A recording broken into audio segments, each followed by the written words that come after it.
Sure. Here's a heartwarming story about self-acceptance and beauty. The Garden of Wonders. In a quiet meadow, there was a magical garden where flowers of all shapes and colours bloomed. Roses stood proudly with their velvety petals, sunflowers stretched tall and bright, and tulips swayed like dancers in the wind. But hidden in the corner of the garden was a little plant named Thistle. Thistle's leaves were spiky, and her flowers were small and dull purple. The other flowers often whispered, "Why does Thistle even bother growing here?" Thistle felt ugly and unwanted. She kept her petals tightly closed, wishing she could disappear. One day a hummingbird zipped into the garden, fluttering from flower to flower. The roses beamed, the sunflowers glowed, and the tulips twirled, each hoping to impress the beautiful bird. But the hummingbird didn't stop for long. Then the hummingbird spotted Thistle.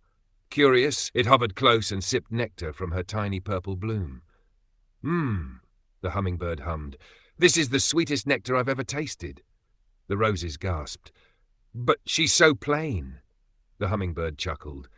"Beauty isn't just about petals," it said. "It's about what's inside." From that day on, Thistle stood a little taller. She learned that being different didn't make her ugly. It made her special. And as other birds and butterflies discovered her sweet nectar, Thistle's corner of the garden became the busiest and brightest of all. The end. The message? Everyone has something beautiful about them, even if it's not always easy to see at first.